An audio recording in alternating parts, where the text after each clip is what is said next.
नमस्कार दोस्तों, देश के म्यूचुअल फंड बाजार में एक बड़ा बदलाव चुपचाप हो रहा है और निवेशक अगर इसे समझ ना पाए तो आगे चलकर बड़ा झटका लग सकता है।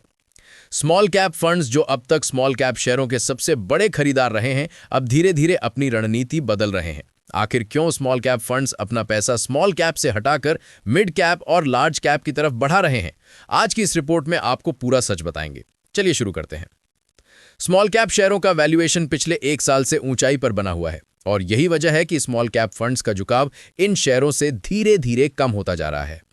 अक्टूबर 2024 में शीर्ष 10 स्मॉल कैप योजनाओं का औसत स्मॉल कैप आवंटन 76.4% था, लेकिन अब यह घटकर 76.4% पर आ गया है। ध्यान देने वाली बात यह है कि स्मॉल कैप योजनाओं को कम से कम 65% पैसा स्मॉल कैप शेयरों में लगाना ही होता है। बाकी पैसा वे लार्ज कैप, मिड कैप या डेट में डाल सकते हैं। लेकिन कई योजनाएं पहले पूरी तरह से स्मॉल कैप में ही निवेश करती थी। अब वही फंड्स अपनी रणनीति बदल रहे हैं।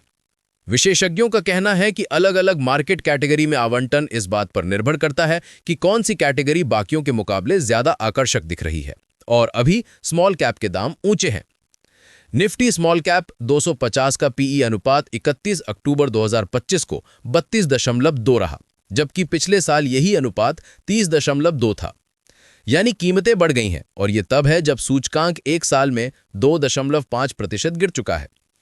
आईसीआईसीआई प्रूडेंशियल फंड ने अपने लेटेस्ट आउटलुक में कहा कि भारतीय मार्केट वैश्विक मार्केट के मुकाबले कमजोर प्रदर्शन कर रहा है, इसलिए यह कॉन्ट्रेरियन मौका हो सकता है। लेकिन चेतावनी भी दी, मिड कैप और स्मॉल कैप का वैल्यूएशन अभी भी काफी ऊंचा है।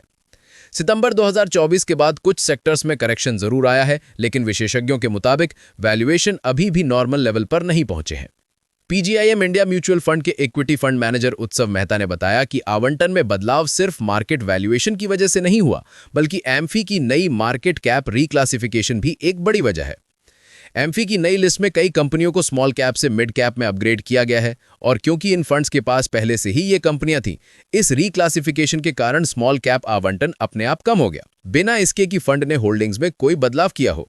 निवेश के बदले हुए पैटर्न के आंकड़े भी इसका समर्थन करते हैं।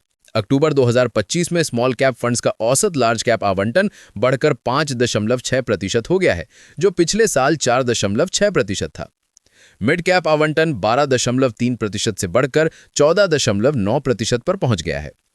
Bank of India mutual fund, PGIM India mutual fund और यूनियन म्यूचुअल फंड की स्मॉल कैप योजनाओं में स्मॉल कैप निवेश में 10% से ज्यादा की गिरावट देखी गई है, यानी सबसे तेज बदलाव यहीं देखने को मिला है। तो दोस्तों, स्मॉल कैप फंड्स में यह बदलाव सिर्फ एक सामान्य एडजस्टमेंट नहीं, बल्कि एक बड़ा संकेत है। अगर आप स्मॉल कैप में निवेश कर रहे हैं या करने की सोच रहे हैं, तो वैल्यूएशन, जोखिम और मार्केट कैप बदलाव को समझना बेहद जरूरी है।